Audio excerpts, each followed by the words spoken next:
mata kuliah kita, saya akan menjelaskan tentang media pembelajaran. Jadi kalian nanti bisa mendownload semua media pembelajaran, baik materi, RPP maupun handout di Google Classroom. Jadi untuk Iren dan Agnes, di sini saya sudah buatkan untuk RPP, handout maupun PowerPoint maupun materinya yang sudah saya audiokan. Oke, untuk teman-teman yang lain bisa mendownload materi media pembelajaran anak berkebutuhan khusus di Google Classroom. Di sini sudah saya siapkan ada RPP media pembelajaran, ada handout media pembelajaran, kemudian ada jenis media pembelajaran. Jadi untuk teman-teman nanti tinggal mendownload saja. Kemudian untuk Iren dan Agnes sudah saya siapkan khusus untuk RPP media pembelajaran, handout, kemudian PPT sama materinya yang berbentuk audiobook. Jadi tujuan saya membuat audiobook ini agar Iren sama Agnes tidak merekam lagi pada saat mata kuliah. Soalnya pada waktu perekaman takutnya teman-teman yang ramai kemudian penjelasan dosennya kurang, jadi penggunaannya tidak efektif. Maka saya membuat audiobook untuk materi RPP sama handoutnya agar mereka bisa mendengarkan materi lewat handphone dengan menggunakan headset.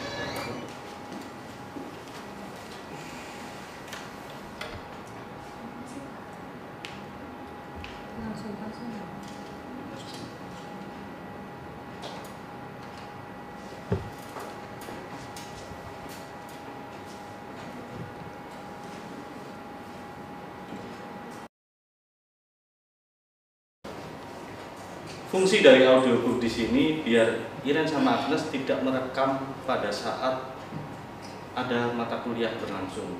Biasanya kendalanya teman-teman yang kami kemudian suara dosen yang kurang, makanya saya buatkan materi dengan audiobook.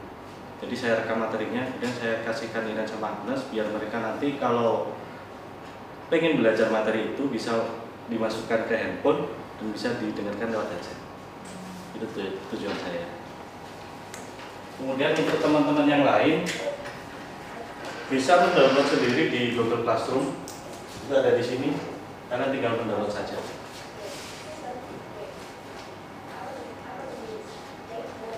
Oke, sekarang baru kita masuk ke materi. Jadi pertemuan sebelumnya saya sudah menjelaskan tentang media, apa itu media pembelajaran, kemudian manfaat media pembelajaran, tujuan media pembelajaran. Sekarang di sini saya akan menjelaskan tentang jenis-jenis media pembelajaran. Kita masuknya ke media pembelajaran umum dulu, belum masuk ke media pembelajaran yang khusus. Lanjut. Nah, di sini jenis media itu ada dua, jadi dibagi ada ukuran sama sifatnya. Yang pertama untuk ukuran, itu jenis ukuran dibagi dua lagi. Ada jenis 2 dimensi, kemudian ada juga jenis 3 dimensi. Nah, apa itu media 2 dimensi? Di sini media 2 dimensi hanya memiliki ukuran panjang dan lebar pada satu bidang data. Contohnya seperti ini. Yang ini termasuk media 2 dimensi. Jadi satu bidang data. Untuk lihat sama Agnes bisa memegang ini contoh untuk media bidang data. Ini contoh media papan. Jadi di media tersebut ada huruf Braille sama huruf awalnya. Huruf apa itu?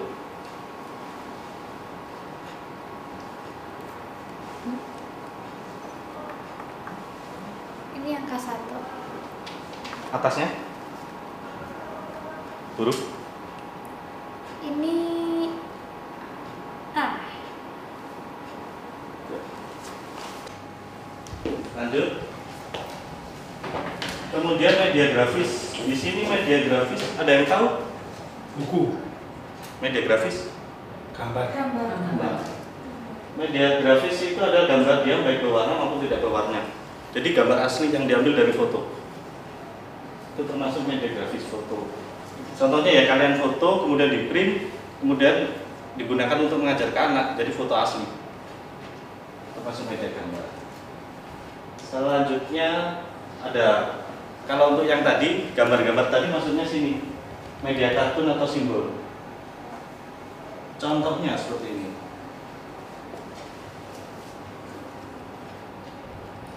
Jadi biasanya kata-kata, pokoknya tidak menggunakan gambar asli, dia hanya menggunakan media gambar biasa maupun simbol.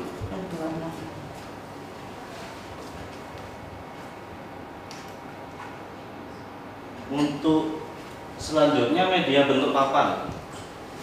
Di sini biasanya ada dua, satu whiteboard yang bisa kita gunakan untuk perkuliahan, yang kedua papan tulis yang digunakan di sekolah dasar, menengah sama atas.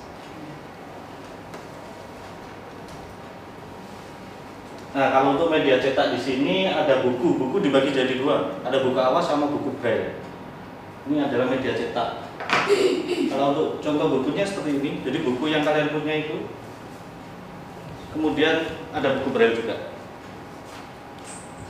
Kalau teman-teman mau coba.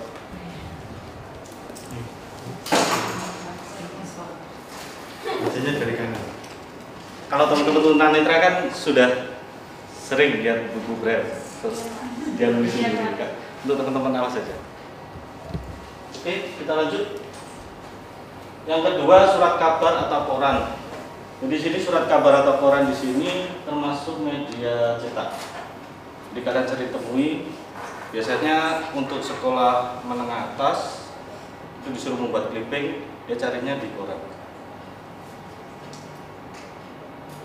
Kemudian majalah contohnya ini adalah majalah khusus dan untuk Indonesia. Di sini Gemar Braille. Jadi majalah yang dikeluarkan dalam bentuk braille.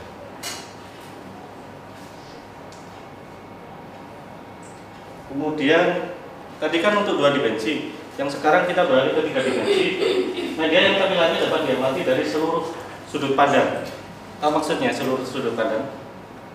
Ya, dari berbagai posisi ya. Ya, dari berbagai depan, posisi. samping, jadi bisa dilihat dari depan, samping, kemudian atas, bawah, belakang. Kemudian dia punya tinggi, lebar, sama panjang. Contohnya ini, model padat. Model padat ada boneka seperti ini. Saya contohkan. Iren Agnes, ini bentuk media padat. Kalian bisa merabanya. Bentuk apa itu? Jagung. Ini Contohnya, bentuk apa? durian.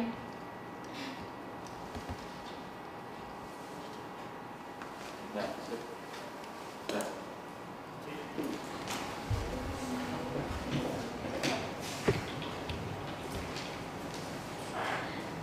Lanjut, yang kedua adalah model susun. Jadi model susun ini media pembelajaran yang bentuknya seperti ini. Jadi dia bisa disusun. Kemudian lanjut, yang kedua menurut sifatnya. Di sini ada media audio. Ada yang tahu contohnya? Media audio. Itu radio. Kemudian? Kaset, Pak. Kemudian? Podcast, ya. Audiobook. Iya. Jadi di sini media audio ini adalah media yang dia mengeluarkan suara. Jadi saya punya contoh juga. Di sini kalian kalau ingin mencoba ini bisa download di Wattpad. Voorbij Barros en Conjunction Media Pembelajaran Kata Media Berasal dari Bahasa Latin Media Siang Sekar Harfiah Berarti Tengah Pirandra Atau. Jadi modelnya ini seperti screen reader atau JAWS. Kita nggak usah masukkan aplikasi, kita tinggal download aplikasinya saja. Kalian tinggal masukkan tulisan atau materi ke sini, jadi dia akan langsung baca sendiri. Peneter Sekarang lagi khusus, conversion media dalam proses belajar mengajar sekarang dalam Ya, di sini kekurangannya intonasi terlalu cepat, juga suara dari kurang jelas. Iya, karena tidak sesuai dengan budaya kita, logatnya. Dia lanjut untuk media visual, jadi dia media yang mengeluarkan visualisasi. Ada gambar, ada PowerPoint, ini juga termasuk media visual. Kemudian kalau media audiovisual, contohnya, ada yang tahu? Televisi. Benar. Jadi televisi, kemudian video pembelajaran, itu juga termasuk media audiovisual. Oke, di sini saya akan memberi tugas ke kalian. Jadi kalian nanti akan saya bentuk kelompok. Jadi 3 kelompok. Jadi satu kelompok ada 6 orang. Kemudian tugas kalian mendiskusikan tentang cara penggunaan media pembelajaran. Jadi saya nanti akan kasih kalian media. Kalian cari cara penggunaannya, bagaimana mengimplementasikan ke siswa. Kemudian ketika mensimulasikan atau mempraktekkan penggunaan media di depan kelas. Oke, sekarang kalian bentuk kelompok. Jadi untuk Iren sama Agnes harus dipisah, sama Bu Selvi tidak boleh jadi satu.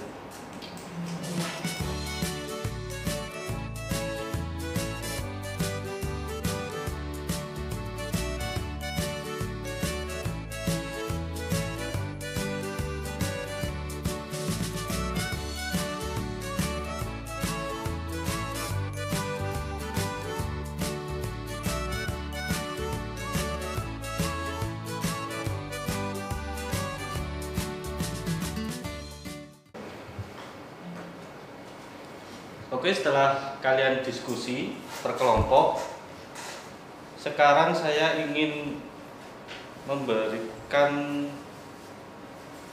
atau mensimulasikan peragakan salah satu kelompok maju ke depan.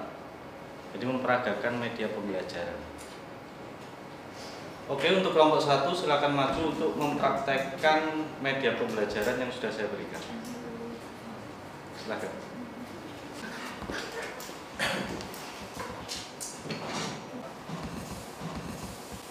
Baik teman-teman, terima kasih atas kesempatan dan waktu yang diberikan kepada kami. Kami dari kelompok 1 akan menjelaskan atau mempraktekkan cara menggunakan media pembelajaran ini. Ini adalah media pembelajaran namanya Dekak-Dekak. Ini untuk mengajari anak-anak untuk belajar pengurangan dan penjumlahan. Jadi ini juga bisa digunakan untuk mengenal warna dan juga untuk membandingkan antara sedikit dan banyak. Oke, beri tepuk tangan untuk Bu Selvi. Terima kasih Bu Selvi. Ini bisa kembalikan ke